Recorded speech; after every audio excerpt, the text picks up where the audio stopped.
spoken with him is always about what impact can you do? How can you leverage your global brand and make impact, both locally and so on? Dr. Raymond Harlall is married and he has a son called Nathan. He has a PhD. When he comes on, you would, as he in his talk, you're going to be hearing some of the things he's doing, amazing global things he's doing. He's also the co-founder of the Presidential Civility Icon Club. You know. So, Dr. Raymond Harlall, if you can hear me because of time, please just start off. Thank you so much, Irene, for putting this phenomenal event together. We have 17 participants, given all the technical difficulties of jumping rooms. I applaud each of you for being here this evening. I really appreciate you. And by the end of this webinar today, I can guarantee that you're going to learn at least one new thing. So at least your time will be used wisely. There's something that you're going to learn anew today. And in the end, if you can make note of something that you learned, I'd love to hear you tell me what is it that you learned that you didn't know before. So that way I know how to continue, sorry, I have to put this spotlight on here. Continue training and coaching on these live webinars. Now, as Irene says, I am Dr. Raymond Harlall. I'm a World Civility Ambassador. Also, this year I was nominated as the Canada 2020 Civility Icon of the Year. Last year, I was blessed to have received the Nelson Mandela Peace Award for 2019. I am Guyanese from Guyana, that's in South America, and it's also a Caribbean country. I am also a Canadian. Currently, I'm in the US during this pandemic season. My family lives in America, so I travel a lot. I have been to South Africa, Swaziland, Kenya, Uganda. So far for the continent of Africa. I'm looking forward to come to Nigeria once it all clears up, and hopefully meet all of you in person as myself and Irene plan an actual event in your hometown. Now today, I want to talk about a few things and share a bit of my story of how I came to Canada as an immigrant just 6 years ago and started working as a laborer and made my way up to owning my own company, building and selling companies. Now I'm a book publisher. I'm a speaker, international speaker. I work with international organizations, including the United Nations. And there's several amazing things that I'm doing, and I want to share with you why I do what I do, and if this interests you, how myself and Irene can actually help you to get to that next level. And I know there's a lot of constraints. I'm not going to speak to you as an American or a Canadian, but as a local, because I was born and raised in Guyana. When I was 10, we didn't have an inside toilet. When I was 10, we didn't have a television. When I was 10, we didn't have a phone. When I was maybe 5, we didn't have running water. We didn't have electricity maybe when I was born. So there is quite a bit of things and struggle that I have endured myself growing up. I'm now 31. I'm married and I have a son. He's just 1 year old. And so I'm a young father, and I'm also own and operate several businesses. I have a business in India with a business partner. I have business in Guyana, in America, in Canada, and I'm looking to start amazing businesses in your home country of Nigeria. Now, a little bit more about myself. I've been featured on Success Profiles magazine with some other leading experts. I don't know if they're all American. So this one's Kevin Harrington. He's on the TV show Shark Tank. This is Sharon Lecter. She's in the movie The Secret. And Chris Powell, he's on national TV for health and wellness. I've also to date written 10 books that I'm a part of. I'll show you a few. This one is called Level Up, the Handbook to Unleash Your Greatness. This one is on mentorship with mentors. It's 21. This one's actually, sorry, not 21, 15 co-authors in this one.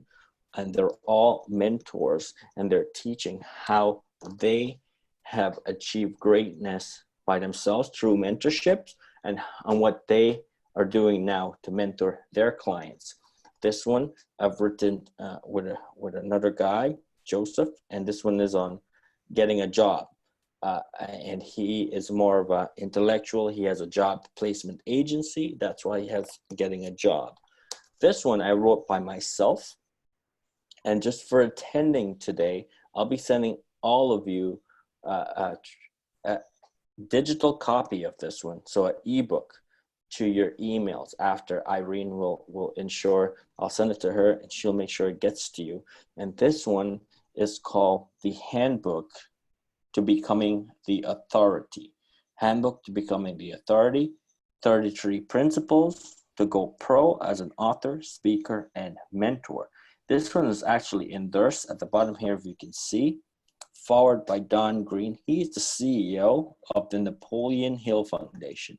If you're familiar with personal development and growth, Napoleon Hill Foundation is the ones that actually publish Think and Grow Rich, which is a phenomenal book in the personal growth and development. Here's another book that I've not only authored, but compiled as a publisher. And many of you might know a guy named Les Brown. He's a great, phenomenal motivational speaker. And he's the one that forwarded this book for me. He endorsed this. His daughter, Dr. Ona Brown, has contributed a chapter in this book, and she has attended my event and speak, and we did a phenomenal book launch. This one has 21 experts in health and wellness. Well, so I'll explain to you why I have these different kinds of books and how many kind of books are there. This one here is called The Handbook to Entrepreneurship. You may say, Raymond, you just showed me this book. No, it's just a little bit different. This one is on health and wellness. And this one is on entrepreneurship. And this one was actually endorsed by a guy named Dr. Brian Tracy. And he's a phenomenal motivational speaker too, just like Les Brown. And here's this one here. All these books that I showed you before have words in them. They're published already. So this one here is an incomplete book. Why is it an incomplete book? This book will be launching this year, actually in November. And you can see I have a book printed and it's blank. It's a real book printed and blank. I usually do this to set as a vision board to achieve that goal. So now I can use it as a notebook, and it's here. It's a prototype. It's not completed yet. So, and the names of the authors are not quite filled in, although it's almost full. We're in the process of launching this. I have several more, but I'm in New York and my office is in Canada, so I don't have all the other books on me. But I want to recommend that you also read this book, which I'm actually working on right now, by Dr. Miles Monroe, The Principles and Power of Kingdom Citizenship. And I'm actually working on my earned PhD. I have an honorary PhD in humanities for the global work that I'm doing, but now I have an earned degree, and I have an earned master's degree in Christian leadership. So it's in Christian leadership I went to school initially for civil engineering, science, and I didn't think that was great for me. I became an entrepreneur. My parents are pastors, and eventually I started studying Christian leadership with my mentor. And now I'm working on my Earn Christian Leadership PhD. So these are some of the books that I've written, and I'm actually working on writing 3 additional books for this year. I'm also a book publisher. So if you want to publish a book sometime, I can help you with that. That's something I do.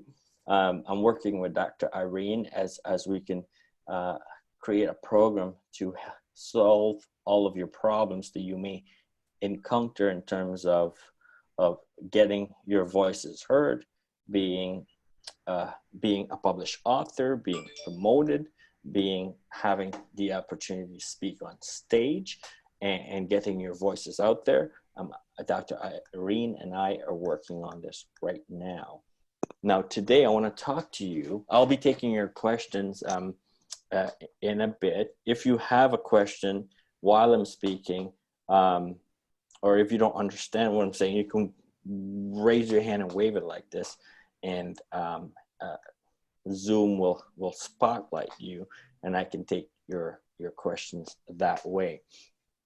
Now, how many of you, and there's a thing to raise your hand, have written a book? If you've written a book, raise your hand or put a thumbs up. If you have written a book, or in the chat, say yes, yeah, or me. Say me in the chat. Do you know where the chat is? If the videos are not coming out in the chat, you can say me. If you have written a book, just say me in the chat so I have an idea. Just say me. Me, excellent, excellent. In the chat, just say me in the chat, so that way I have a survey. So we have 1, 2, 3 authors in the group. Excellent. How many of you would like to write a book? Say me in capital, M-E, so I know the difference. How many of you would like to write a book, a first book or a second book? How many of you would like to write a book? We're just taking a survey. We're just taking a survey. So, because me, second book, phenomenal.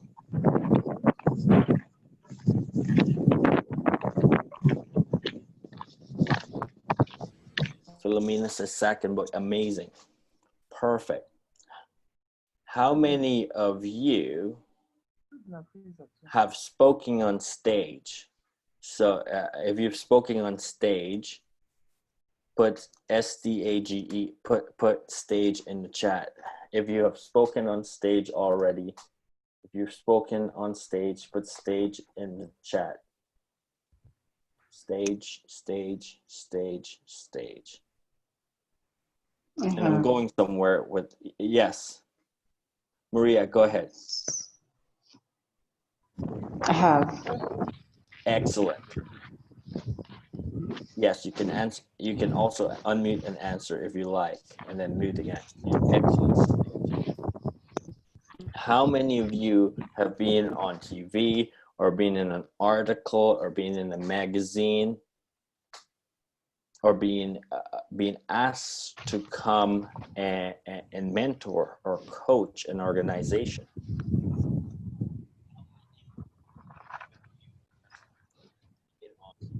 Excellent.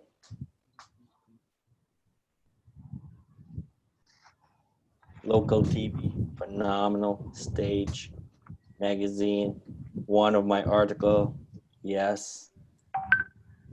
Super. Okay, and now last question, magazine, phenomenal. Last question is,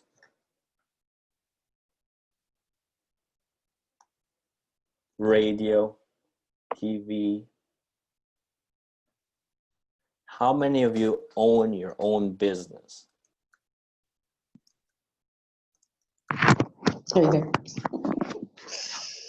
Own your own business. If you own your own business, whatever it is, if you also work full-time, but you have a part-time thing that's going, whatever it is, if you made just $1 from that business, you must have made some money. Okay? If you have an idea for a business, great. But if you just made $1 from a business that you started from an idea, it could be a bake cake and sold the cake, or make a dress and sold that dress, or if you're a professional speaker, you got paid to speak. If you have a book, you sold your book and you made money at it. If you have an online course, for you to train or business. We have at least 6 business owners in the chat. Phenomenal. Now I do this to take a survey of where you are and where you want to go. For me, Irene invited me here on to share my story. I came to Canada as an immigrant. It didn't mean that I grew up in third world country. It's a developing country, quite similar to Africa. When I've been to several nations, I see lots of similarity, same kind of people, same kind of difficulty, corruption in the government, something you need to bribe to get it, and a lot of difficulty, especially internet, freedom of speech. There's quite a bit that's a holdback to economic development.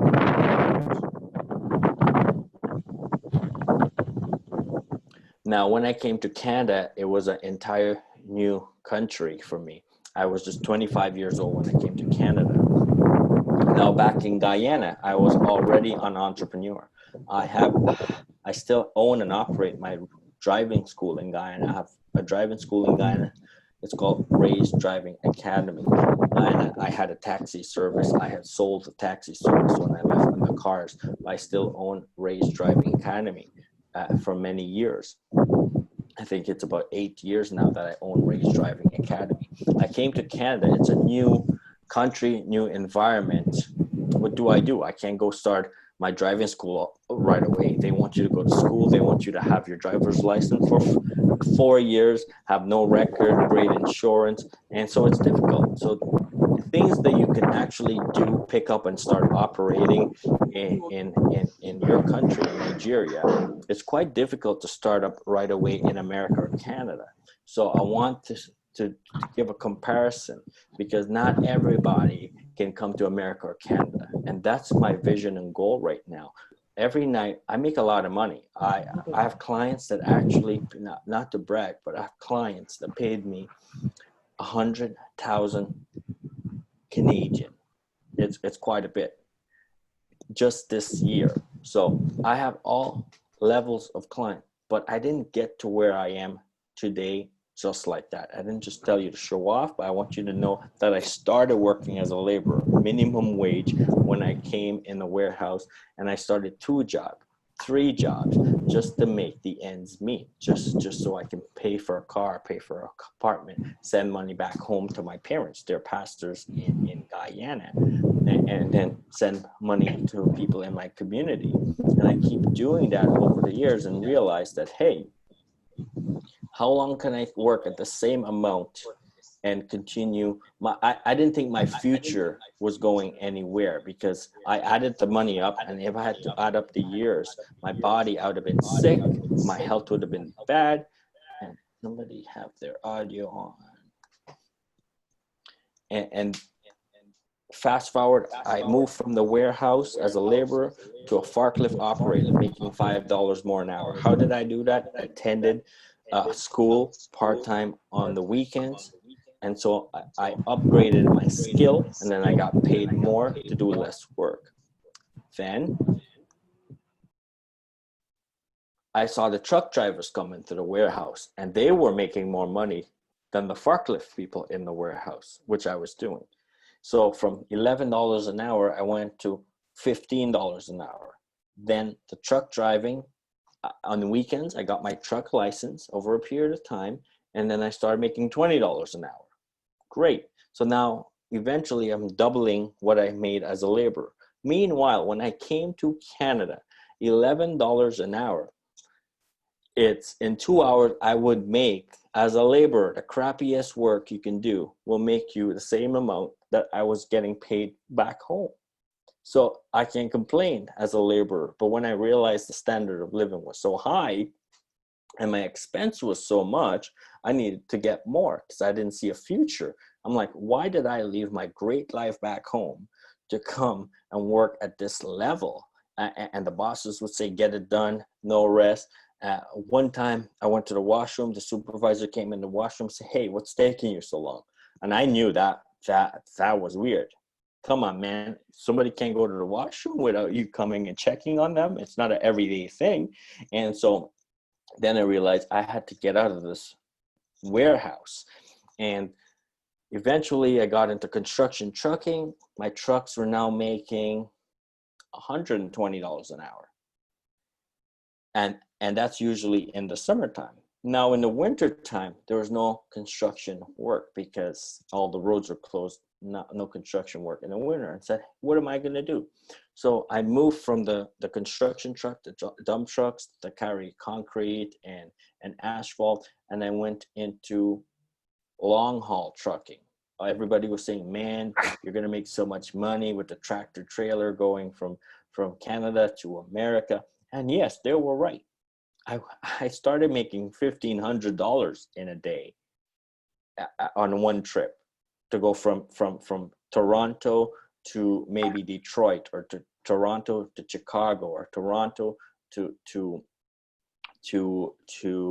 New York, Toronto, where I lived, to New Jersey. And these are different states in the US. And I was making a lot. I was hauling freight for companies like Amazon, Walmart, and these are large supply chain companies. And eventually one night I fell asleep on the wheel at 2 a.m. in the morning. I fell asleep while driving on the highway, because you have to drive for 10, 15 hours at a time. And if you got to do this all the time, and the money is good because the guys will call you, the dispatcher, hey, Raymond, I have a load for you, man. This one is $2,000. You got to go now. So you hear the money, your body has no sleep. You just go grab the load. They say, just get the load and keep it. From the time you get the load, they said, hey, man, you're going to actually, if you don't take the load in time, they're going to find you. You have to pay if you don't show up on time. So as much as you want to sleep or pull over and take a nap, you can't. And there's so much regulations on trucking that you have to drive for 10 hours and then you have to stop and sleep for 10 hours. So sometimes if you are tired within the drive 10 hours, you can't, because from the time you stop, you have to now stop for 10 hours. So that's a little bit of a problem in the system. So one night, one early morning, I was driving in Ohio and I fell asleep on the wheel.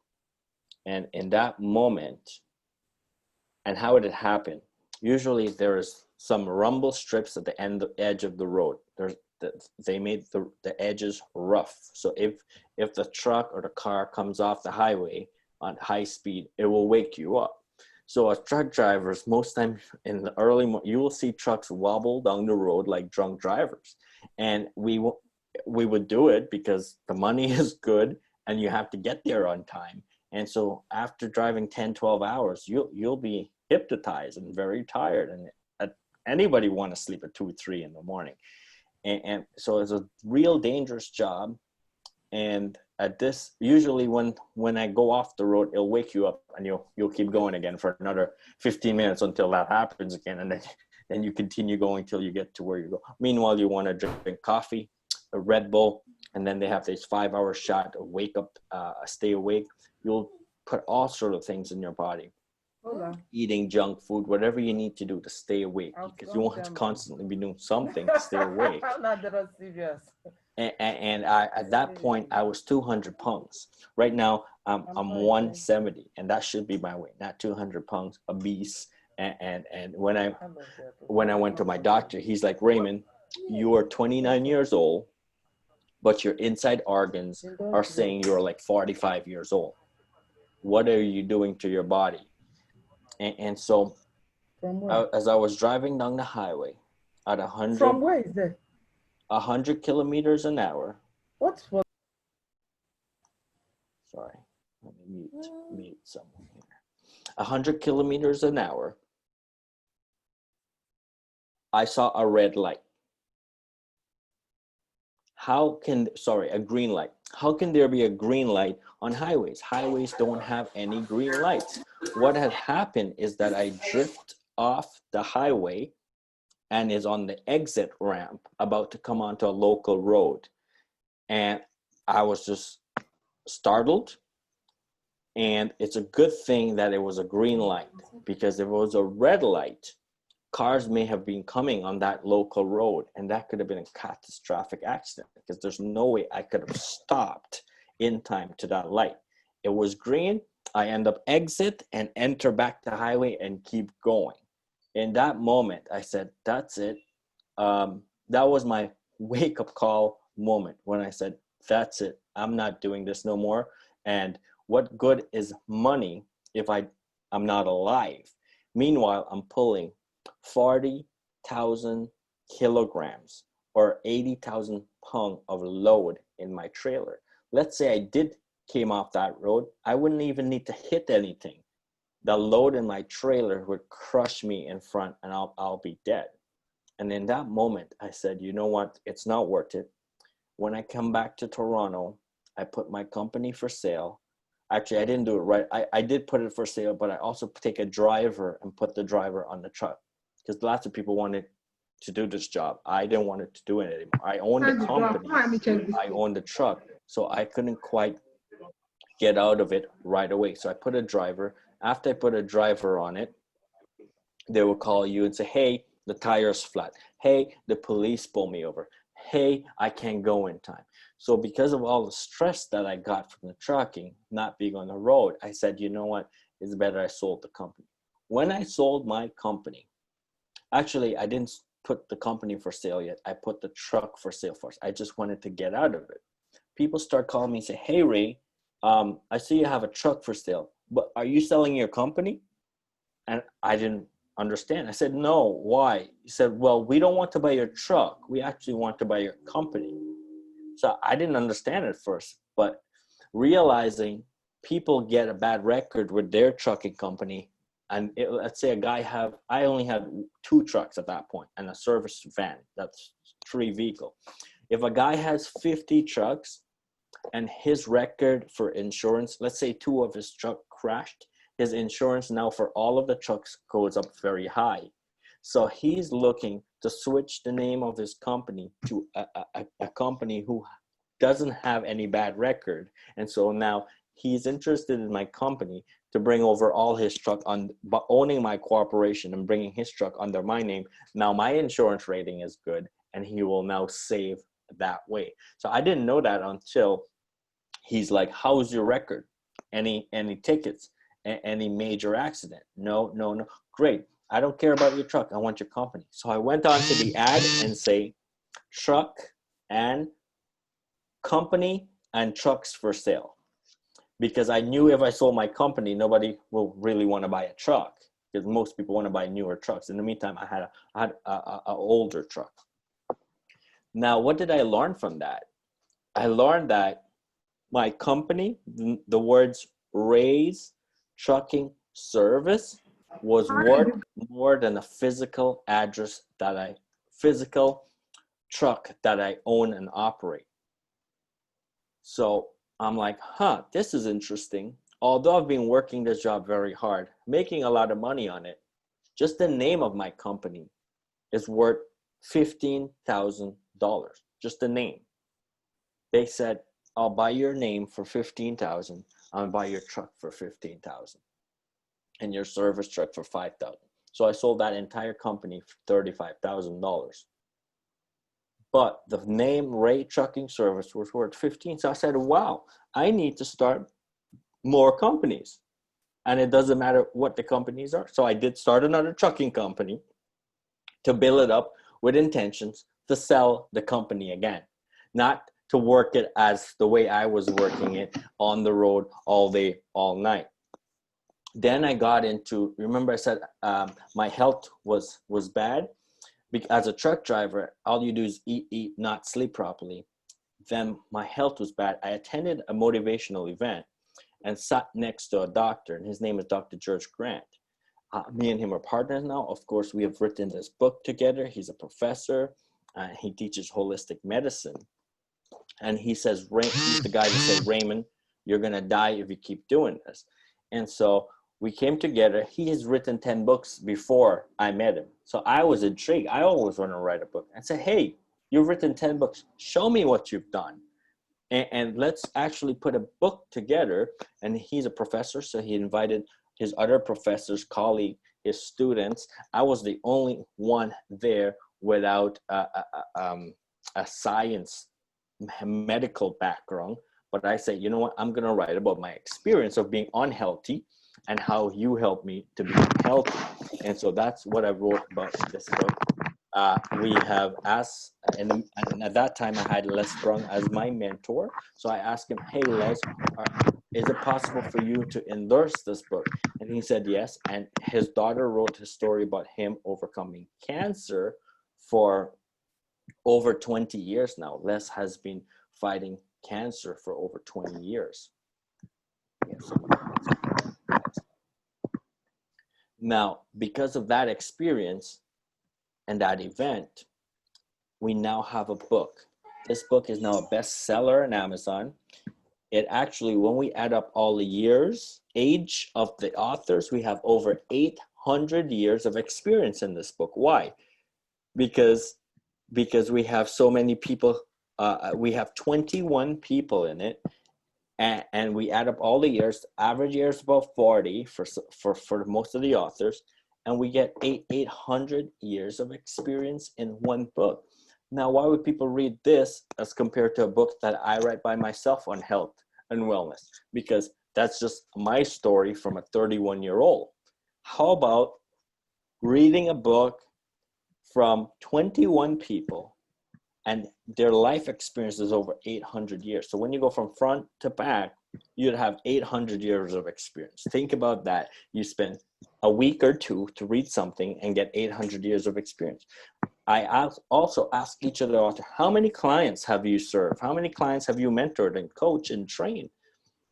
3 million total in this. So the experience from this book, and it's all in holistic health, not talking about prescription medication. And that's a big thing in North America, prescription. And it's kind of moving into developing countries too. When we have the solution, it's holistic medicine. We have the natural remedies, eating healthy, exercising, breathing properly, drinking more water, simple things. And they're all covered in this book.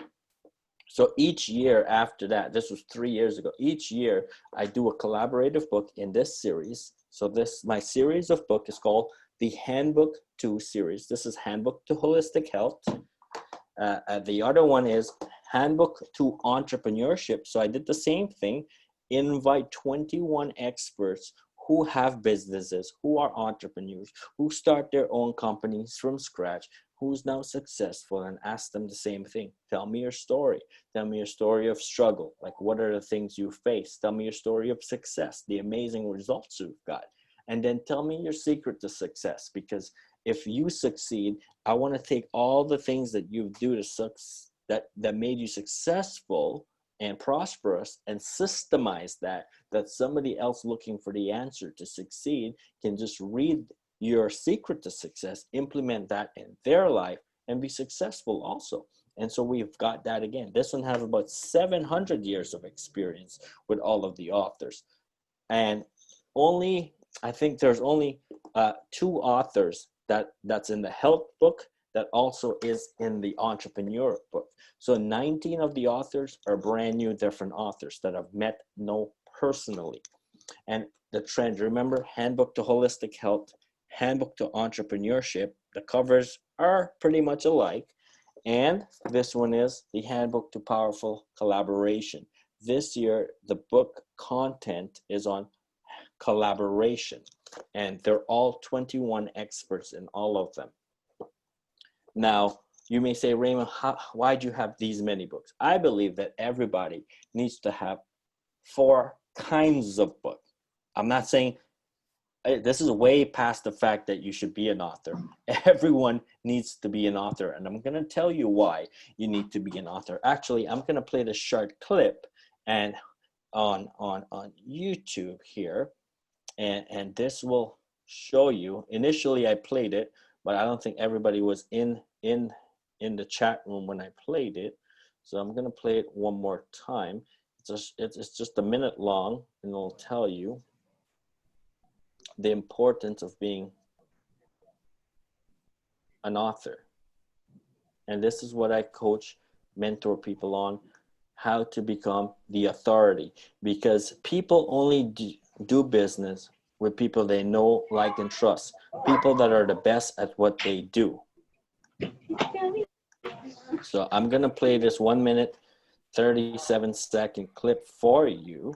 And then I'll go into the importance of you being credible. Author is just one thing, but before you become an author, you have to be positioned properly. Being an author is just packaged. This is Raymond being packaged in a book. That's all. But the content in the book is Raymond being positioned. And I'll go over, you'll all get a free copy of this, not the physical copy, but an ebook. I'll send it to Irene. She'll get it into your emails, and you'll be able to read it. It's a short book, not many pages, just about 120 pages. There's lots of blank pages in between too for notes. Mariam. Yes. Let me mute someone here. Excellent. So I'm going to play the clip again. I played it earlier. And then, let me see. There's a few chats here. Yes. Savior is saying, please keep your microphone muted, please. If you have a question, it's better that you actually just write it in the chat, and I'll answer that for you. So I'm going to go over and play this short clip for you now. Share screen, share the screen, and here we go.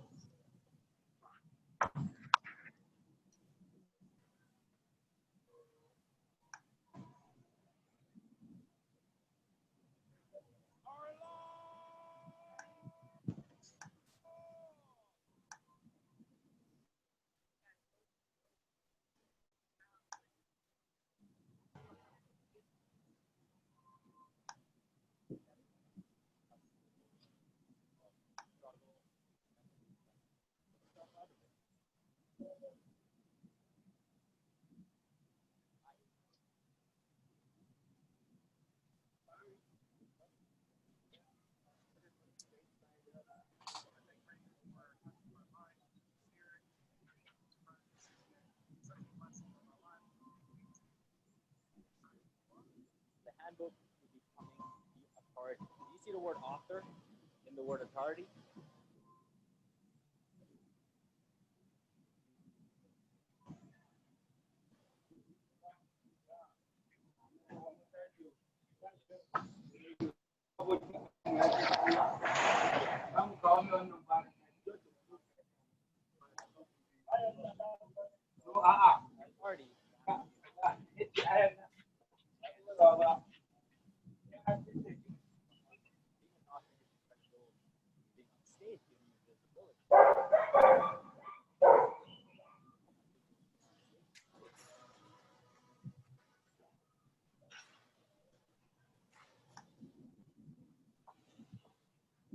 Thank you. Interesting. Oh, that's still going. Uh-oh, let me get this.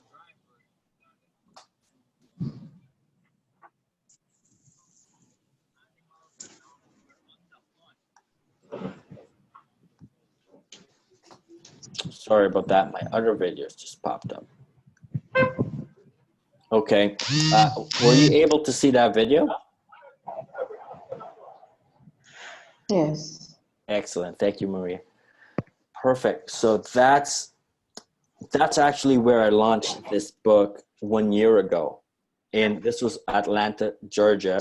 Vesprung was at the event also. Now, let's talk a little bit about this. Becoming an author, becoming an authority. From the video you may have heard in the end, I said, a book gives you credibility. The stage gives you visibility. So that's, instead of, I did a survey, say, hey, are you an author yet? Have you spoken on stage yet? Do you own your own business yet? And the whole story I told you about the trucking is a real story. And I just went through life and learned, and my stumbling block taught me that owning a business is very important. Building your own brand is important because people will pay you for a brand. And a brand, what is a brand? It's a thing that you say you have. It's on paper that you own a company. That's a brand. It have a logo. People knows the name, or it's a very valuable commodity on paper. It doesn't even have to be a physical asset. So that's how important it is to own your own company and build your brand. And in this book, I talk about branding. I talk about marketing. I talk about sales. I talk about loyalty. So there's quite a bit of content in this book that you're going to find helpful. And later on, I'll tell you about the opportunity we have for each of you wanting to be mentored by me. I will spend 3 months going through this book, chapter by chapter, answering your question on how you can become the authority in your area of expertise. And it's all tailored to you and your passion, because don't ever go into a business because your neighbor's doing that business, because the fuel that drives them is their passion. And the fuel that will drive you is because you're competing with neighbor. So always start a business, grow a business that's based on your passion, your vision, your mission, your ambition. So we get down to make sure that you start it on good, solid foundation. Once you have that, I can teach you everything else. But I can't say, hey, I think you should do this, when in your brain, you're physically doing it, but your brain is somewhere else wanting to achieve this other goal. And most of us go through school that way. And I realized I wanted to be a civil engineer because I wanted to build the big buildings and the bridges. And I didn't complete school for that. But I also had a construction company with my trucks that was part of this. And I was making more money than the civil engineer guy that worked for the city and for the construction company with my trucks. And so I learned that success is about results and not an idea or not what somebody expect you to get or what your neighbor has. Success equals results, and we'll cover that. Success equals results. So if you say, I want to achieve this goal, and there's 3 kinds of goals that you should have. The 3 kinds of goals that you should have on a daily basis. If you don't have this already, if everything is chaotic, sometimes the brain, you get overwhelmed. You want to do this, but you also have to do this. Plus you need to take care of the kids. Plus you have to pay the bills. And how do you manage everything? And there's 3 ways to manage it. And every day you should ask yourself 3 questions. What do I need to do today? Need to do mean you must do it to survive. You need to probably shower, wake up, cook, eat, take care of your kids, make a basic income to survive. And that's your needs. You can't tell me, oh, I'm going to work on my dream today. I'm going to lock myself in this room for the next week until I become a millionaire. Not going to happen. So you need to ask yourself 3 things. That's the first one is your basic necessity. What do I need? It's your must do today on a checklist. And even if I used to be overwhelmed, and I find when I wrote all my goals, on all my objectives for the day, even I've listed washroom, get ready, shower, Now, what does that do? Although we do all these little small basic things automatically throughout the day without even realizing, if you make a checklist and the checklist has click, click, click, click, click, so now you have a list of 50 things, but already before you get on the list, you've already hit 25 things off because it's your basic things that you need to do anyways. You get into a momentum already because you see check mark, check mark. You're like, oh, I'm doing phenomenal today. Although it's the same thing you do every day because you must do that to survive. So the first set of goals are what you must do. The second step of goals is what you want to do. So the want could be something that you want to achieve, a small goal, not changing the world goal yet, but maybe starting, getting a better job, or making more income, or starting your own business. So it's something small but very achievable. And it's linear. So maybe if I work a little bit on my business today, by next week I'm gonna be here. By next month I'm gonna be there, and I'm gonna achieve it. Noise. Let me just mute. Please, let's just mute your mic so everyone can hear it. Thank you. And your third set of goals. So the first one is you must do to survive. The first one is what you need to do and you must do it. Second is what you want to do to have a better life. And you have to plan that with achievable check marks. The last one is what I wish I did. What I wish, your dream, your biggest aspiration. So the third set of goals is your wildest dreams. If you want to go to be an astronaut, you want to go to the moon, you want to travel the world, you want to speak to 1 million people over the next 5 years, you want to go to the United Nations, you want to speak at the United Nations, you want to be a president of your country, you want to be the leader of your community, you want to be a pastor, you want to write a book, you want to write 5 books, you want to have online courses, you want to have your own school. That's where your wish dreams are. So when we have all these set out in 3 different levels, it's easier to maintain, know where you are and where you're going, because the last set of goals is not linear. It's not going to grow. It's not going to grow gradually like what you want. The second set of goals, the last set of goals will grow like this. A success is like this. It's a sine wave. I don't know if the sine wave goes, the formula goes like this. There's a wave there. It goes like this, and then it goes up steep. First, it's flat. You do a lot of work, nothing happens. You do a lot of work, nothing happens. You do a lot of work, a little bit happens. You do a lot of work, you do less work, a lot happens. You do almost no work, and everything's happening for you. Then it starts skyrocketing. And that's how you get a really, really big success. But at first, you may do a lot, nothing happens. In the middle, you do something happens.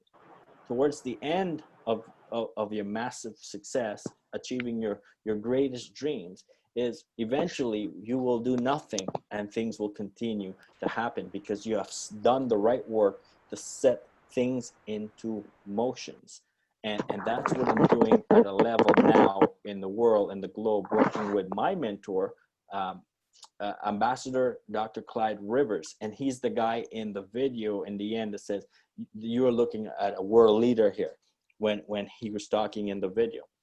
He's an ambassador to the United Nations. He has been to over 80 countries. He's a reverend. He's been knighted, so he's a sir. And I'm working with him for the past year, working with him at the United Nations level, working with him to go into developing countries around the world and make a difference. And what I do is at that level is to community. So when I come to Nigeria next, when I can fly again with Irene, and most of you guys will probably be there. And my initiative, as my global initiative, is called I Empower Entrepreneurs. I empower entrepreneurs. That's it. If you're an entrepreneur, I'm going to help you to be better at what you do. Because 7.8 billion people on our planet, we all have the solution for each other. If we all did our true God-given talent and passion, then the world will be perfect. We will actually have heaven on earth, which actually the great Miles Monroe teach about in his book. And you can even watch Miles Monroe on YouTube. His content is phenomenal. And my mentor worked with Miles Monroe very closely before he died. And I'm just intrigued by the work to be able to plug in at a certain level where I can actually give back and serve on a global scale. In Guyana, in my country where I was born and raised, I went back there. Now I'm working with the government, with the Ministry of Agriculture, with investors, with the university to actually plant 1 million coconut trees in Guyana, because it's Caribbean. You can actually plant coconut tree there. You may say, Raymond, why? It's good for the environment. Everything we do, why it's great working with myself is this. You can do everything. You can do a whole lot of things. And if that thing is not plugged into a big enough goal, then you're probably not going to see the success that you actually truly desire. So it's a good combination of merging your passion, your vision with being successful, being the authority. Also, what you do should be in line with at least one of the United Nations Sustainable Development Goals. The UN has 17 Sustainable Development Goals. And the number one is end poverty. Second is end hunger. So these things, if you try to take your money and just to like, I sponsor a child in Uganda for the last 4 years now. We have the same birthday. He's 12 now, or 13, and I'm 31. Why I did that was to remind me that the difference between me and him is almost nothing. Where I was born, I had no choice to which parents I was born to. I had no choice to which country I was born in. I had no choice to what religion my parents were. I had no choice of the color of my skin. I had no choice of which decade it was. Like, if I was born 50 years ago, we may be indentured laborers, or 70 years ago, Africans were slaves in America without freedom. 40 years ago, women could not have voted. So it matters that now we're in the position, people fought for freedoms, people fought for civil rights, and now we're living in a world, there are still problems, but if we look back at history, we have a phenomenal opportunity now to be a leader without anybody telling you you can't be. The only person that's enslaving us right now is ourselves. The mind is actually holding back, and that's why you need a mentor. You need an accountability group. You need a collective vision to move, because if you listen to naysayer, studies say if one person says something bad about you, unless 5 different people come and tell you you are great and amazing and you can achieve it, you're going to be listening to this one. Each one of you, if I said, who you hate right now, who's that one person that screwed you up, you're going to tell me 40 years ago in high school there was this one person. You always remember that one bad experience. The human brain don't remember the good experiences. Marina, I mute you because it's moving a little bit. So now let me bring it all together in the last bit. So I told you how to achieve goals. Now I want to talk to you about, okay, there's 4 kinds of books I told you about, and everybody, I said you need to have at least 4 kinds of books. This is if you want to be an author, speaker, mentor, and authority in your field. Usually the very 2 books are highly recommended, and that's the A book, which is anthology, writing a book all together, and having the experience, having the relationship of each other, having the community of each other, and have everybody writes on their strength. So if you have a weakness, somebody else in the book is actually strong at that weakness, and so they can cover for you. And now it becomes a very, very strong community. And that's your A book. And you don't have to worry because you're going to have all this content. You can make some notes if you like, but that's in chapter 2 of my book is, no, chapter, let's go through the chapter here. Chapter 4 in the book says,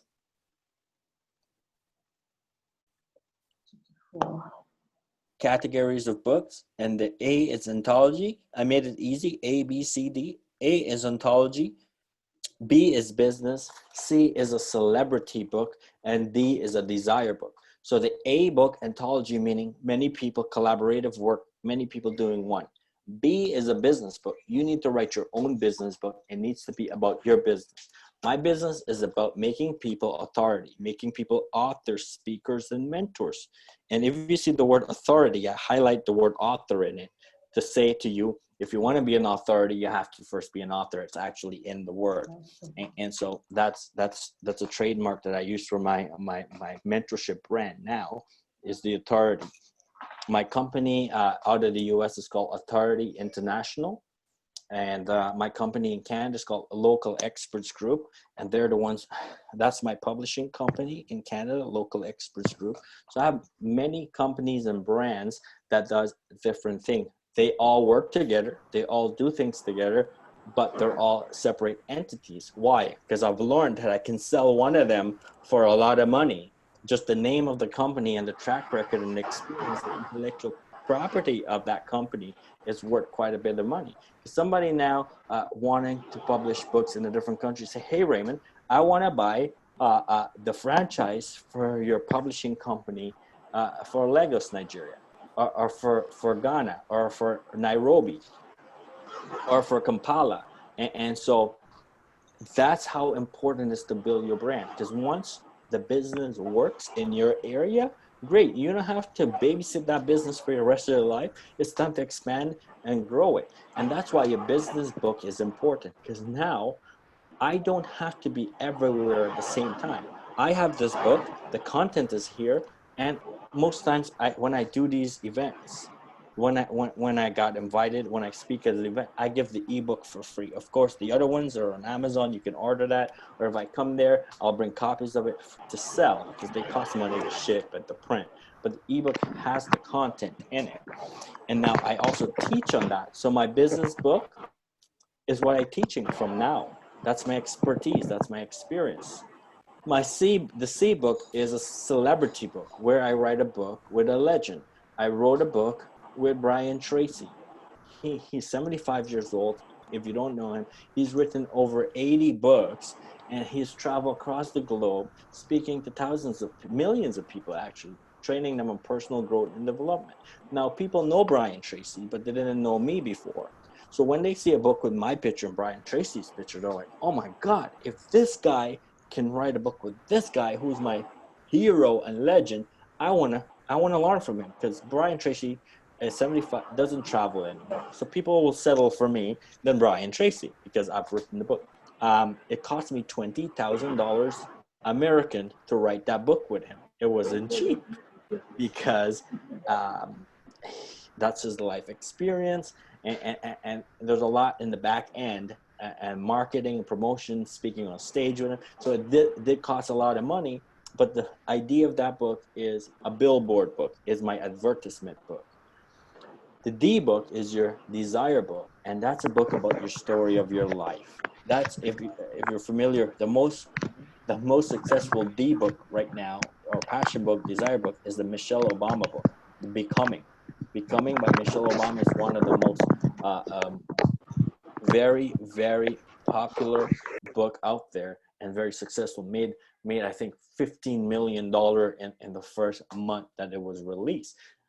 Why? She wrote the story of her life. If I wrote the story of my life, yeah, I've been through a lot of things.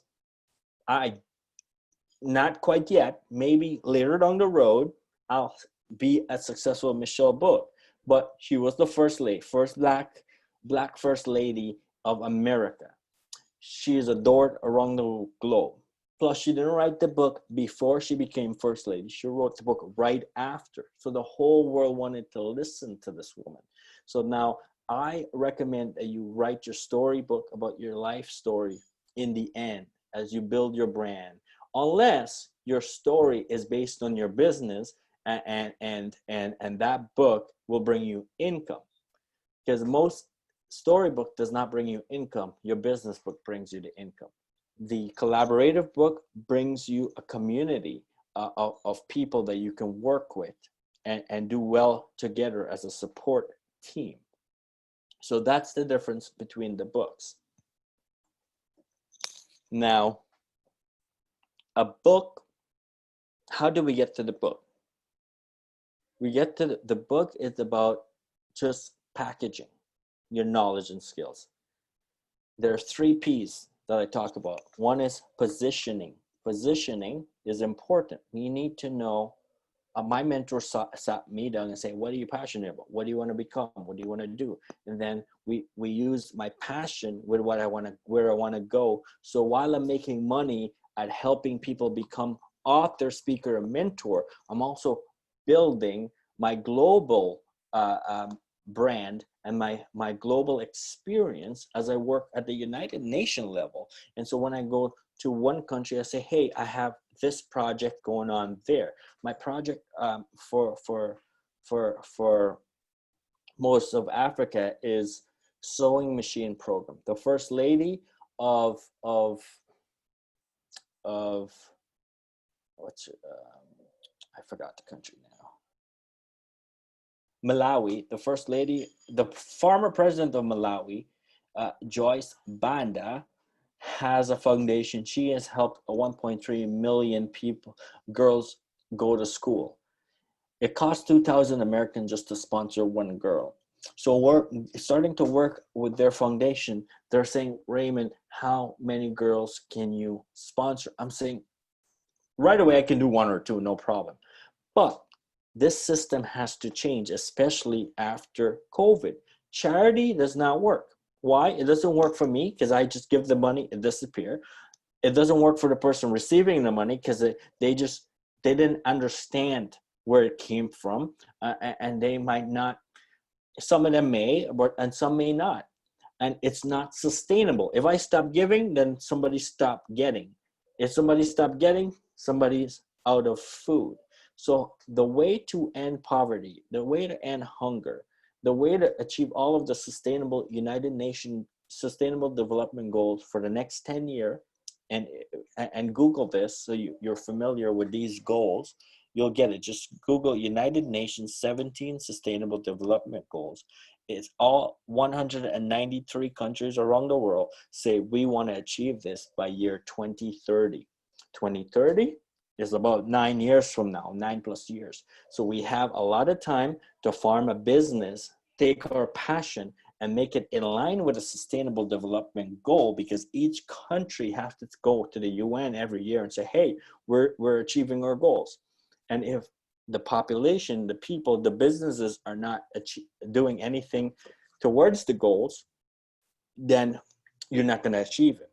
Now, I'm having massive success right now personally in working in many countries because I teach and mentor on the goal, help businesses incorporate the goals into their everyday business. And the ones you're going to be familiar with most is climate action, because everybody doing the climate change. But that's only number 13 on this list. That's only number 13. Climate is just one. So we have other ones that you can fall into your business: equality, better life on land, better life on water, sustainable cities and communities, gender equality, clean water, quality of education. I know Irene is very big on education, and we have a platform too. It's called Authority University, where we take authors and put you on there with other authors from around the globe and set you up as an authority. Yes, you can have your own online course, your own program, everything. But it's great to have exposure on a platform where other people are also plugged into. And that's something we're building right now also. So now I talk about positioning, packaging is through a book, and the other P is promotion. Promotion is huge. The problem in the world is guys with PhDs and masters and degrees and intellectuals, they're very smart. They have a lot of content, a lot of knowledge. It's in their head. It might be in a book, but that's what you know. That's only one part of the three-part equation. That's why most people don't succeed, because these are actually three different skills that's needed. One is what you know, and that's the positioning. You have to position what you know very well into packaging. You may know a lot, but it doesn't mean that you know how to package into a book. So you take what you know and you package it properly into a book. And the third phase is marketing, promotion. People needs to know you. So it's what you know. It's not just what you know and who you know, because you obviously need to know some people to get going and be successful in life. You try to do everything yourself, you're going to succeed in your head, not in real life, because everything happens in real life. So now your knowledge and skills are important, and packaging is equally as important. And the other step is marketing and promotion, being on stage, getting on TV, getting in a magazine, creating these online courses, doing webinars and seminars so people can actually learn from you. And they're all equally as important, all three parts. Because let's say you write a book and you didn't think properly about it, you didn't systemize it properly, it's not solving a problem. Eventually people will read it just a bit and say, this is garbage. So your knowledge was not positioned properly, but you had a book. Let's say you have a phenomenal book with amazing content, but nobody knows you. It makes zero sense. So it's not just about what you know or who you know. The ultimate step is who knows you. Who knows you? When people come and look for you, it means you've already been positioned. You're already been packaged. You're already promoted. They're actually looking for you. That's how you become the authority in your area of expertise. You don't have to be an expert at everything. Remember, and I know you, there's things that you need to do to survive. I know there's things that you want to do better and a little better, but that's linear. And then the third level is where I want to work with you on the two. You already got what you need to do. You're surviving, you're on here, you got that. You don't need much help. We like to include it because in our checklist, there's many green check marks. The more check marks you give yourself, the better and faster you move ahead. If you check mark the easy stuff, the hard things become very easy to check mark. That's a strategy and system I've used. It may sound like very silly. Try it yourself sometime and you'll see. You may say, okay, no, I know that. Just write it down, check mark it. That's as simple as it is, and it creates a positive momentum. And the third part is exponential growth. We actually work on your long-term 5 and 10-year vision, your retirement. When I say I'm planting 1 million trees in Guyana, I'm not going to make $1 from that. It's going to cost me a lot of money over the next 10 to 20 years. It's going to take 10 years to even plant that many trees. And then the trees take 10 years to bear. So this is a very long-term goal. Let's say I was 80, I will still do it because my children and grandchildren will be benefiting from that. It's actually good for the environment. It employs people, which actually it ends poverty, because we take money that large companies are actually large. The government gives better loans and grants to large corporation that invest in green initiative. Large corporation like a cruise ship or a manufacturing or airplane an aviation company they don't have any experience in planting farm. They don't care about. They rather say, hey, I'm going to invest 100,000 US into your farm. Go ahead and plant. What does that do for them with the government? We are investing in renewable resources. They look good. Now, my company have large farms. We will plant the farms on a large scale. Also, we work with local farmers. People who have the house. Nobody wants to plant coconut because it takes 10 years to bear. Well, fully, it'll bear in 5, 4, 3, some of them, but fully and properly 10 years. They don't have the time and money to invest in it usually because it doesn't pay. What we do is we use the money and put it in a pool. Now, when a farmer wants to plant 10 or 50 or 100 coconut because they have the land in their yard, we give them a cash advance every month so they survive for the first 5-10 years. Now, when the trees start to bear, we say, okay, you made $100 this month, but let's take $40 and put it to the money that we have lent you last year. And so it'll take them longer to get their full profit back, but it's a way to have sustained income. It's a way to end poverty. It's a way to teach their children to be more environmentally friendly. Now, the coconut, because it's a foundation tree, it's a tree that will last 30, 40, 50 years. And this is in Guyana. And I know some part of Nigeria probably does have coconut. And during the period, we teach them how to have cash crop, plant. I don't know if the names are the same, but bora and balanje and potato and whatever, and banana and plant. You can plant that in between, but you already have these coconut trees that are long-term plants that are ideal for the big investor, ideal for the environment that we can keep track of. Now, let's say in 20 years, this is the end. Let's say I make no money for 20 years. There's 1 million coconut trees that I have structured to plant to help everybody along the way without helping myself yet. Each coconut tree bears at least 50 on the low side to about 100 on the high side. A coconut sells for $1 US. One coconut is $1 US. The ones you drink. That's the highest. I took the highest price one. So now at 1 million coconut, we're looking at a $50 million company a year at the low side, and at the max side, $100 million US dollar company a year producing revenue. The profit could be just a fraction of that. It's fine. Let's say the profit is just 5%. 5% for me. Let's say I just make $1.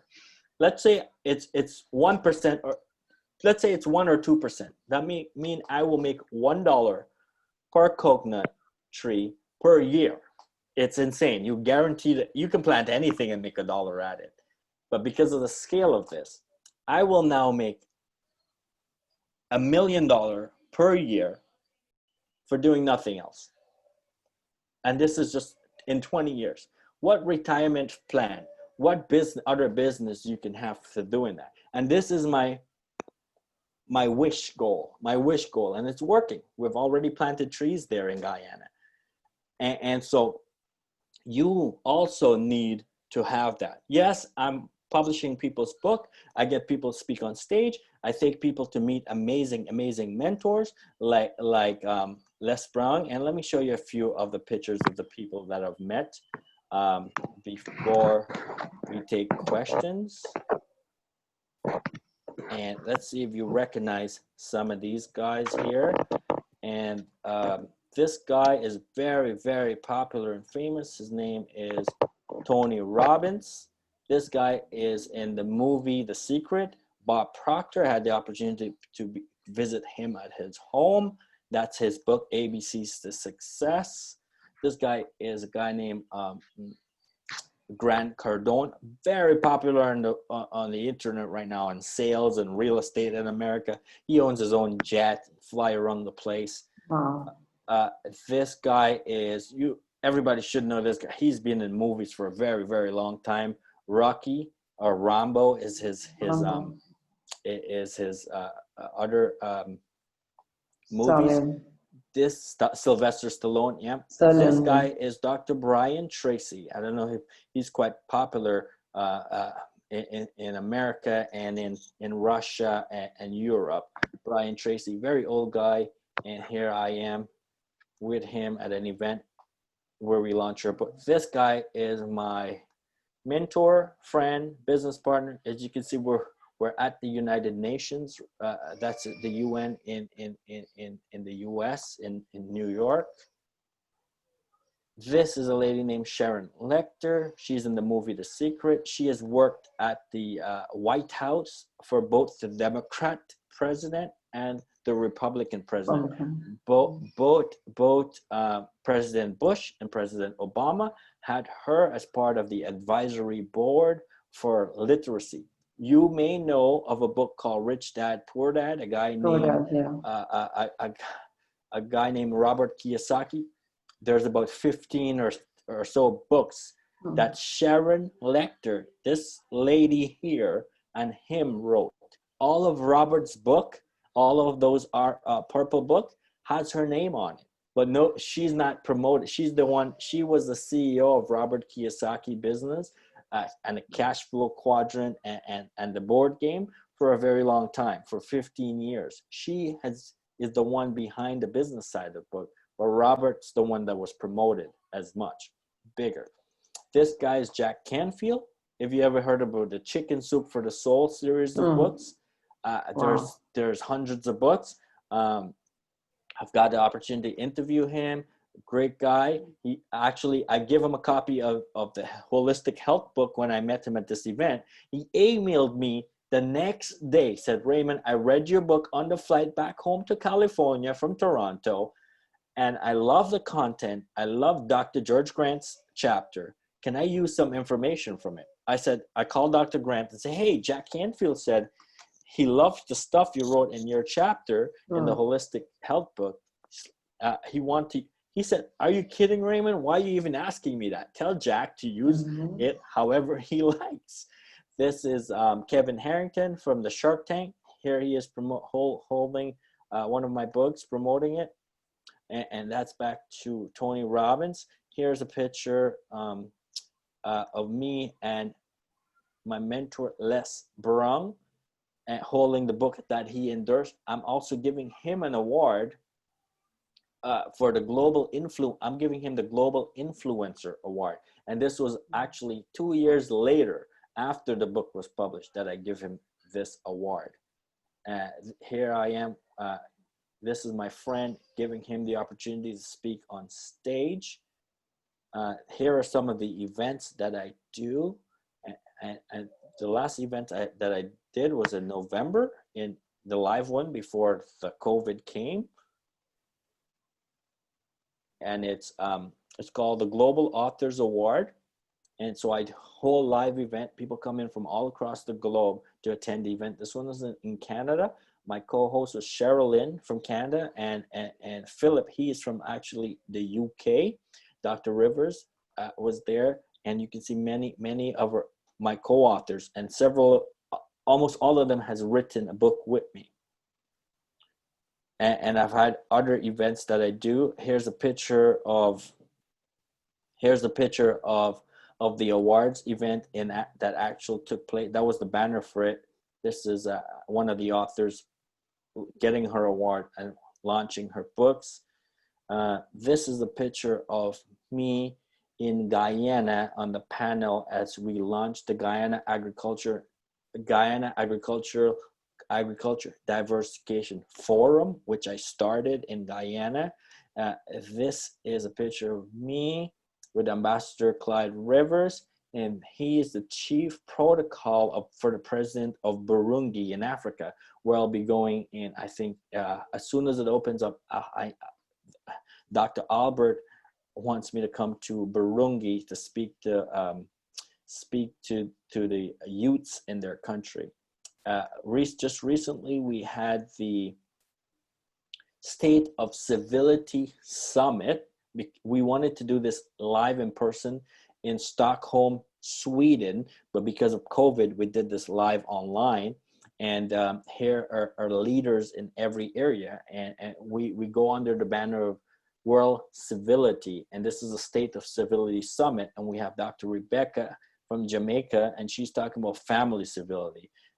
Professor Ona's talking about female civility. Professor Vernett's talking about business civility. Professor Dr. Juma, and he is from Nairobi, Kenya, and he's talking about youth civility. Dr. Michael, she is from Oregon, USA, and she's talking about educational civility. She's a chancellor with her online university. This is Professor Clyde Rivers. He's the global a spokesman for world civility, and you can see myself here. I'm honored to be in the lineup of these top people in the world, and as I talk about entrepreneurial civility, and that's a little bit of some of the things I'm doing. We've just created Africa Civility Day. Africa Civility. Let me show you that official registration that we have for Africa. Here it is.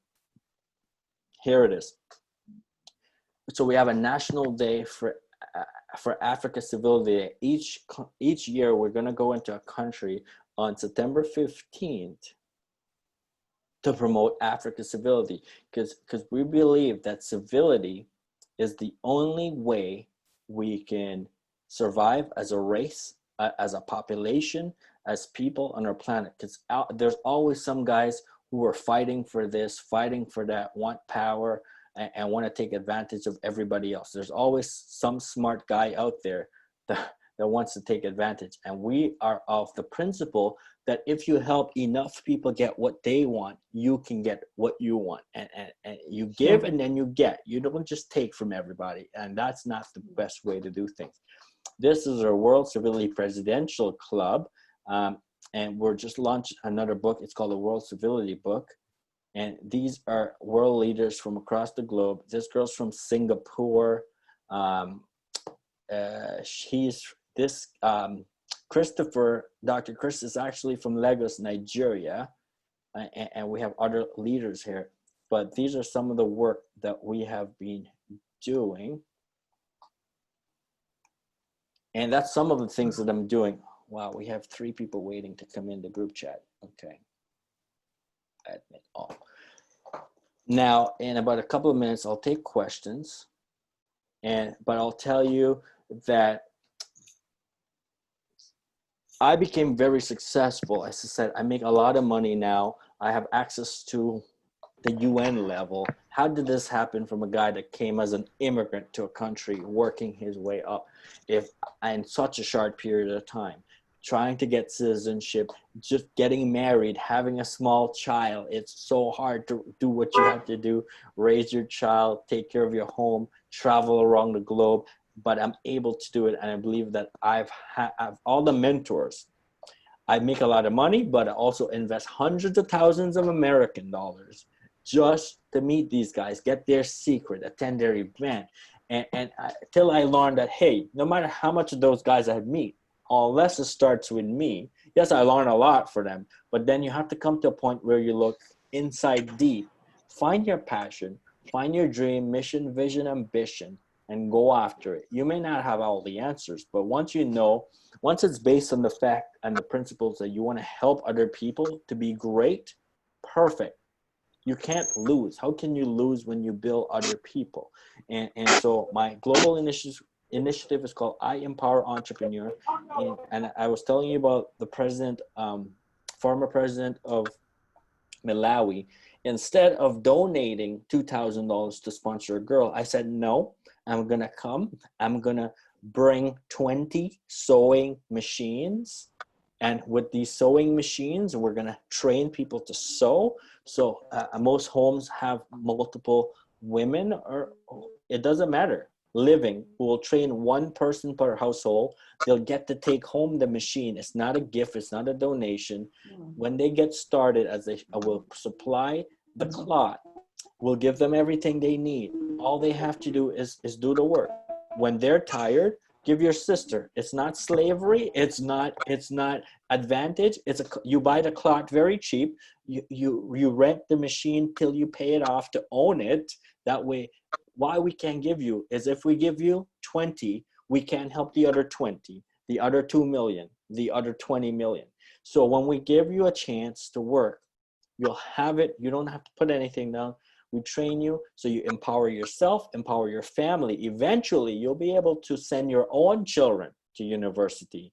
And so we don't have to pay $2,000 US just to send one child to university. But in about 6 months, 20 children could be going to university with that same $2,000 by empowering those women. So sometimes, and in Guyana, nobody else cared about coconut trees until I came out of the country and come back and say, hey, America and Canada don't have coconut trees. They want our oil, they want your water, they pay a lot. Let's make a business out of it. I go to Africa and I see labor is cheap. You don't need technology, you don't need internet, you don't need phone. We just get you the cloth, sew it, and then we take a truck and ship it to the city or out of the country, and you're gonna make an income from this, so you can take care of your kids. And so I can't do everything myself, but my expertise is I'm able to come at a local level and sit and say, you have this, this, and this. We need to package this, promote this, make it a big business, and you don't think about taking $1 million from one person every year. If you get $1 from every person from 1 million things, then you get $1 million. So, and meanwhile, you're helping so many people. You're doing God's work of helping others. You're actually doing the work that the United Nations hope to accomplish in the next 10 years. You're helping yourself. You're becoming a role model. You're becoming an authority. You're setting a great level, a great expectation, a great legacy for your children. And you can actually live your legacy also, not just leave a legacy. That's something I teach a lot about living your legacy today, not just do it like Martin Luther King or Nelson Mandela and die. But it's great. And you remember I told you the three goal setting? The one in the end is what you wish you did. That's your legacy building. You're working on something that's so big that even if you don't complete it, somebody's gonna pick it up and make it go. So in general, we take your message, position, package, and promote it to become into a movement that will last forever. So message is actually your knowledge, your skill, your passion. That is just an idea living in your mind or on a piece of paper. It's actually potential energy. In physics, that's potential energy. That's knowledge. It could be amazing, but it's not in action. It's not in motion. From the time your message becomes a movement, that's it. Movement is a momentum. It continues and never stops. And that's physics principles. And I want to thank you. It's now right on the hour. I want to thank you for sitting in. I hope you enjoy my presentation. I don't just come to inspire. I also offer, if I don't offer something to sell, then I feel like my time was wasted and your time was wasted. And every time I invest money, I get it back multiple times. As I said, I invest hundreds of thousands, and just this year, in the first 2 months actually of this year, I made $200,000 in my business from 2 clients. 2 individual clients paid me $100,000. And you may say that's crazy. No, if I was in Guyana, I would think that's crazy because the president don't even make $100,000 a year. And here you are making double time that in the first 2 months of the year. Yes, because why? I have pushed myself to that level. My circle of influence. A guy like Tony Robbins, For him to mentor you for an hour, it's almost $1 million US. I'm like, who's going to pay that? Well, basketball players make 40, 50, 100 million. So when they have something that's mentally stopping them from making the great shots that they should be making, they call Tony Robbins. He comes in his private jet, sits with them for an hour and say, hey, I watch your video and look what you're doing. You are actually, every time you go to shoot, in that moment, I see like something in your eyes. And so what are you thinking about? What's holding you back? And then he breaks that, and then Steph Curry makes a 3-point shot, and they win, and they make billions of dollars for their team. So because he can come with a jet and in less than an hour figure out what's holding that high performer back and break that bond, and give them the answer, he's worth $1 million. Should I have him? I don't know if I need him quite yet. Well, I obviously can't afford $1 million for him yet. That will mean I need at least 10 of these clients for this year, and that will be all of my money. So you have to be relative. You invest in what's relative to you to get to the next level. It's not for everyone. You may be happy with your life right now. You may be saying, Raymond, maybe the world's going to end with coronavirus. Great. If the world ends, if you have any money in the bank, what's going to happen with that? Right? So multiple streams of incomes is also what I teach is multiple streams of income. You don't just do all one thing. You have you have a steady income. You have a residual income, things that come in. It might be small, but it comes in without you doing any work. And you also have to invest in something that when you hit it, it's going to be so big that you never ever have to work again, and you can help so many people. So you have to have these multiple axes going on. Sometimes it's quite difficult because if you're stressed and worried about food, clothing, and shelter, which is Maslow's hierarchy of need, which I cover in my entrepreneur book, then it's hard to help other people. And I believe that in this book, I talk about Maslow's hierarchy of need. And I believe that entrepreneur is equal to self-actualization. I don't know if you're familiar with Maslow's hierarchy of needs, but you should look it up. It's very, it's important. And I always use it as I work with clients and say, hey, do you have food today? If you don't have food today, let's not worry about helping anybody else and making $1 million. Let's worry about getting food. Do you have a roof over your head? Yeah, let's worry about having that. Do you have a job? It doesn't matter, even if it pay crappy. Do you have a job? Great. Now let's find you a better job. Let's find you more income.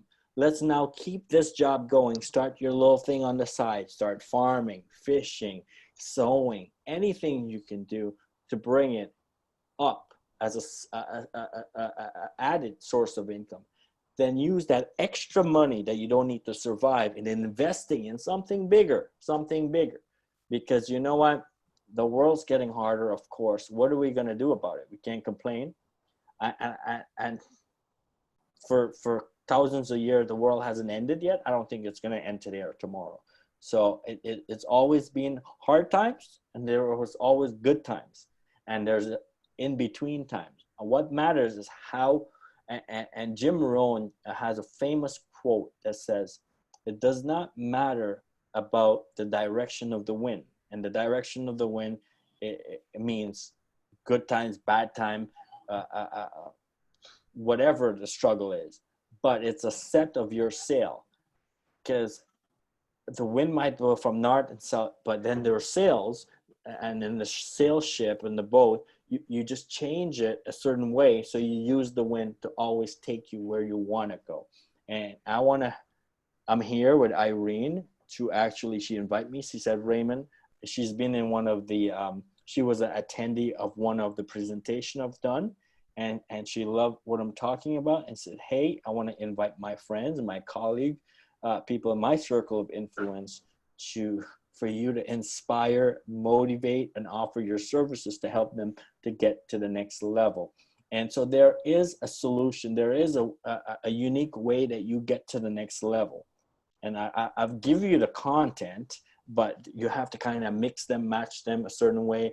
each of you have a particular, and it's needed. You have to invest in mentors. If you don't, you're not gonna go as far as you like.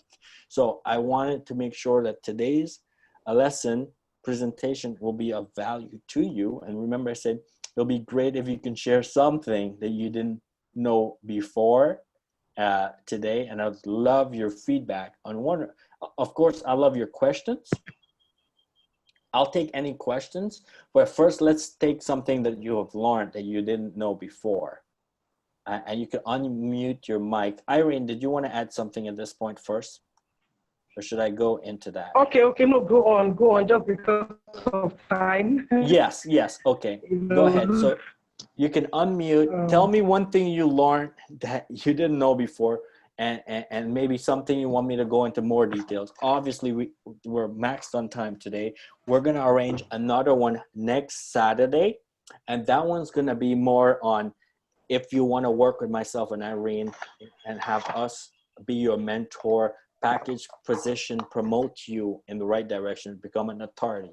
And includes becoming an author, speaker, mentor, but it also includes doing something, either starting something that's going to be big in the long term or being a part of something that we're doing that's already big. Go ahead.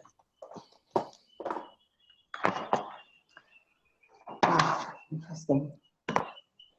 Any comments? I'd love to know if somebody learned anything new. I've been speaking for like an hour and a half.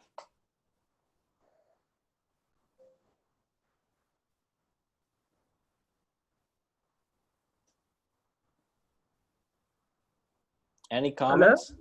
Yes, go ahead. Hello? Yeah, I came in a bit late because I got the link a bit late. Yes, no problem. Yeah, we changed the rule. Yes, I got in just about when you were talking about the kind of books, like the Desire book and so on. If you could just quickly run it by me again. So, because I'm in the process of producing my ebooks and my books. So, amazing. I really would just want to know where to start and what to do first. Awesome. So what I'll do is it'll be unfair to go over that whole part again.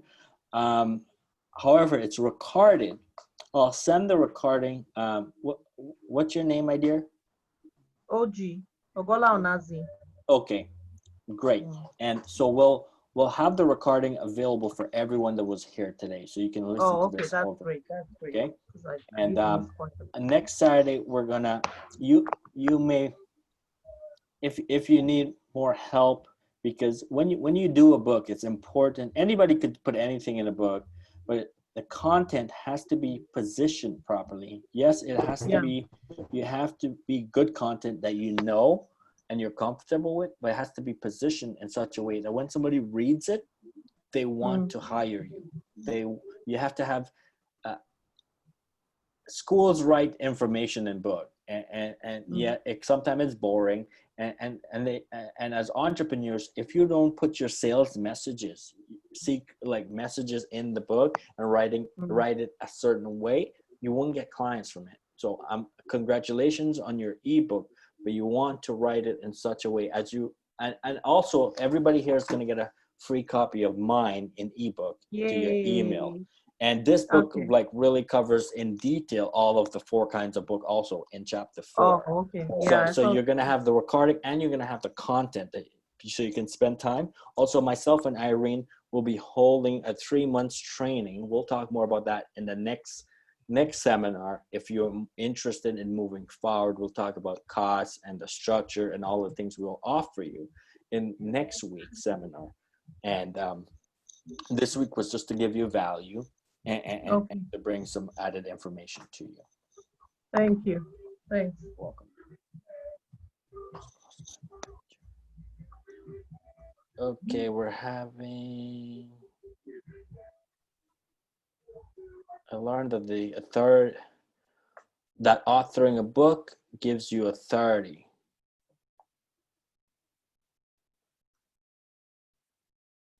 So Komaba, it says, I learned that author, yes, and that's why I put the word author in the word phenomenal.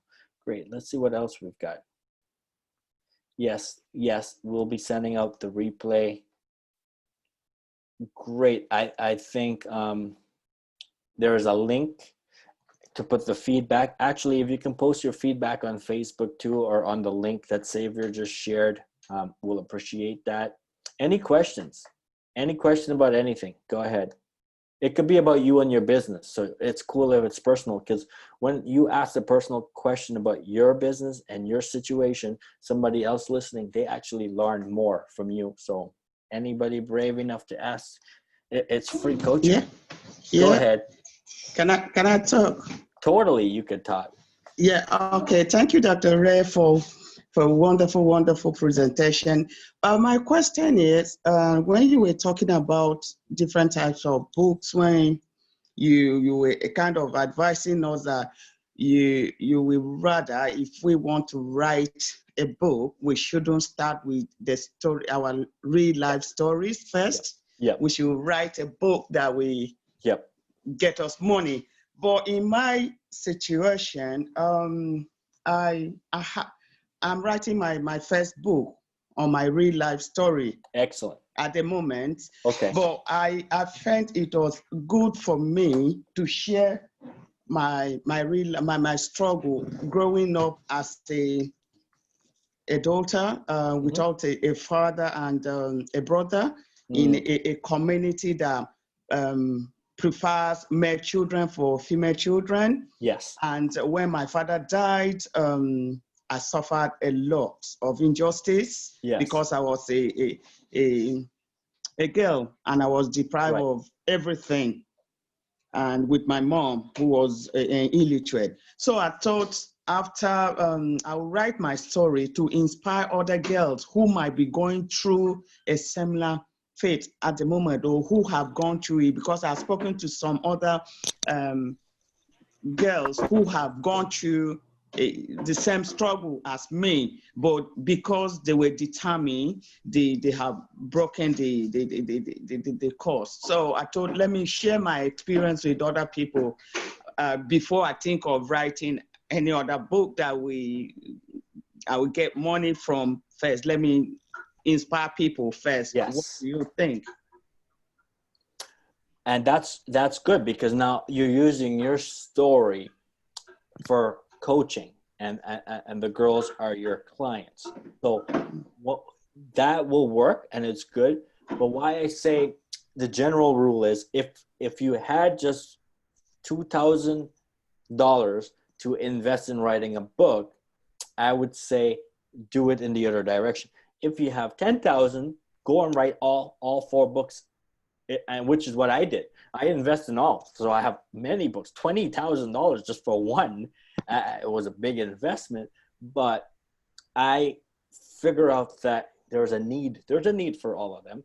But I want you to invest your money on the one that's going to bring you back money first. So if you can see that maybe these girls, if you invest in yourself, you invest money to write this book, Louis, and then most time you want to help them. Maybe they're not economically stable. They're not able to pay back into you. So now your work becomes more of a humanitarian work, where you're actually giving of your time and expertise for free, which I understand in developing countries. Now, you have to look, and how we do it is great. You can do that, but you have to have content that you can position and sell to people who have money. So they will pay you for a service and a product, but you will take your money and do what you want to do, which is your passion, to help these girls to go overcome. So yes, and if you understand, you have to do 2 things. You have to look for the money and the give back. If the passion is profitable, then great, put everything in that. However, I want to just help people in developing countries, and I'm doing that.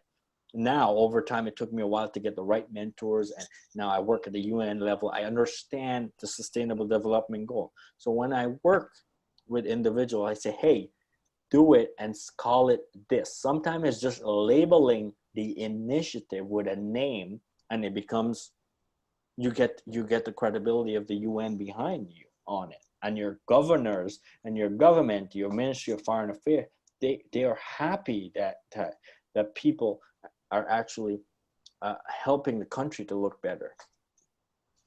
So yes, it's good, but think about how you're going to help it. And my sewing machine initiative, think of if that. So sometimes you have to do both. You have to give knowledge and show them the money. And that's how the only way, if you can't show people the money now, they're not going to listen. They're going to say, oh, you're older, or you live in Canada, so you don't relate. You can tell me whatever you want to tell me, but I don't care. You don't understand me. But when I teach, I say, okay, you are here. If I can show you how to make money from this and monetize this, is that something you're interested in? And it's always yes, because money is results.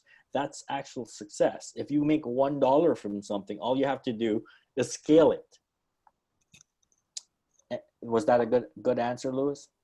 That's very, very good answer. Thank you so much. You're welcome. Thank you. Yeah. Any other questions? Hello, okay, Dr. Raymond. Dr. Yes. Hello, Dr. Raymond. Hello. Go ahead, Irene. I can hear you. Okay. Someone sent you she actually sent a question rather. Mm-hmm. I have forwarded it to you so that you could answer from Sokumba. Okay, doctor, I would like to know if it is possible for a non-medical personnel or a doctor not certified in Canada that can open a clinic. Open a clinic, yes and no. It depends how you classify. Anyone can be a life coach. It's not academia. It's not, you don't need any accreditation to be a life coach and mentor. So as a life coach and mentor, you can mentor and coach health and wellness. You can be a health and wellness life coach. So it's no longer having to do with science and accreditation. However, obviously you can't prescribe medication and give injection and all of that. So it depends on where you're operating, what's expected in that area, because you have to be careful with that. But if it's advice, it's good. If it's physical treatment, that's something else. You'll have to be every country and area has their own level of what's accepted. Okay, thank you, Dr. Raymond. I think on Nazi, have you answered her question so that we can call it an evening? Josephine, I can see your hands up. Phoebe says okay. She's interested in the course. Please give details. Yeah, we'll give you the details. Is there another question? Is there any other question? Dr. Raymond, you just made that name an English name. It's not an English name. It's Febechi. It's not Phoebe. Thank you. Good evening. Don't Englishize the name. Okay, I'm seeing an iPhone. I'm seeing a hand raised up. There's a hand there. Okay, but I believe that we all enjoyed this. Is someone asking a question before we round up? Can you all hear me? Can I ask a little bit louder, please? Hearing you. Okay. Dr. Raymond, can you hear me? Yeah. If you can go a little bit louder, it's good. Okay. I've been working on a project I'm not an author, I'm a developer, a software and a web developer. And I've been working on a social media project for 8 months now. But the main problem I've been having is setting up a business model to go up in the market, because from research I realized there are over 700 social networks, but we have about 3-4 most popular ones in the world. Now my target is not reaching the whole of Europe or anything. I want to start with Africa first, but yes. I've been thinking of a business model to start. I'd built a social network, I think years back, 2012. I built an app before WhatsApp was, I think before I even knew WhatsApp, similar based on Telegram's database. But 5 years with the app and I had only 100 users. So I got discouraged and went offline. So I realized I didn't have this knowledge for. That's why I mentioned some things. That's goal setting, networking, and the rest. So what would you suggest on like setting up a business model for this kind of platform, a social media? Though the features of this social media are way different from any other social media, like audio comment, audio status. Okay. Yeah. Well, of course, if you're competing with giants already, you're gonna have to find out. You have to see what you bring to the table that's not existing. Yeah. Okay. Also, it's a tough market because these guys are popular and famous everywhere, like YouTube and Facebook. But I'm sure you may want to start locally and start. Facebook started as a school thing. School kids were getting their Yeah. boards, and then it grew. Amazon started by selling books. So find out. Well, we can chat more, and I'll have to get more details about exactly what. So because your technology and the things that you are doing that they're not doing is actually your strength, and Yes, the sir. ability for you to create and change fast is great. Yeah. They can't. Thank you very much. Okay. Yeah. Okay. Thank you for that question, Xavier. Okay. I think Also, there are no other Savior, I questions. want to. You can Okay. have a big business in teaching others how to do what you do. So I'm a firm believer. Sometimes you don't have to grow your business as a business model, but you can also start teaching what you have done, because lots of people likes to build these things themselves, or say, I want to build my own platform and feel rewarded by doing that. Also, if you have a resource center where many young people can come and actually help you build, and it becomes a bigger group. Now you can offer your service to people on a platform called Fiverr. You can work from anywhere in the world with that. And I use Fiverr services. Lots of people do, and it's cheaper to hire you and your team to do it than somebody in North America. And there's no borders with the internet. So there's lots of ways to monetize and to grow what you've got. Okay. Thank you very much, sir. Thank you, sir. Okay. Thank you, Dr. Raymond. Been a great time with you, though we had so much hitches. I know I had to check the email and I saw some people were waiting and they had to log off and all that. It's okay. So, but since we're going to have the recordings, we're going to send emails to the people who registered, to listen to the recordings. And then, of course, the people here. And Dr. Raymond has promised you an e-copy of his book, which you will download. Yeah. He promised you that. And again, if you are interested, Dr. Raymond has told us some things that if you want to further this relationship, you have the emails we have sent to you. You reply to the email so that we can schedule you as among those who are having the meeting on Saturday. But certainly it's going to be on Dr. Raymond's own Zoom, because his Zoom seems to be stronger than all of us here. So I think it's been a good evening despite the challenges we have encountered. And as we leave, I want you to have at the back of your mind that anything is possible. If you can think it, you can achieve it. If you can think it, if you can believe it, you can achieve it. And I don't like to see obstacles. I like to see possibilities. That is just me personally. No matter how big something is, I want to see to the end of it. And that's just a possibility mindset. So you have heard a lot this evening. I'll allow you to chew it and all that. And we'll be sending you the recordings. You watch them, then you get back to us. If you want to be in the collaborative book writing, if you want a coaching, you want coaching service and mentoring for 3 months, and I bet you it's going to be worth it. Every successful person you see is being mentored and coached by somebody, by someone bigger than him or her. So when you see results, success looks so easy when you see it, but you don't know, most times you don't know the stories behind the success. How many people talking to this person? He just mentioned Steph Curry, how this person, the mentors go to speak to them and so on. And these are all the things that happen backstage. But we see Steph Curry shoots the ball and it gets into, and you're like, oh, that's such a successful basketball player, not knowing that so many things had gone into it for him to be that successful. you know, and that is just the truth with every successful person you see. There are people behind the scene propelling, teaching, and all that. And it's not free. It's never free. Like they say, there's no free meal in Freetown, even though Dr. Raymond gave you his book free, you know, that's just by the way on a lighter note. So thank you all for coming. God bless you all. Thank you, Dr. Raymond, for taking your time. We really appreciate. You're welcome. Yeah. Good night, all.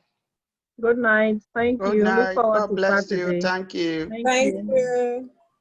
Thank you. I appreciate all of you. Bye-bye. We appreciate you as well. Bye. Okay, someone is asking where do we sign up for the next. We are going to send you an email. We're sending an email. You get your email by tomorrow. Okay. Good night.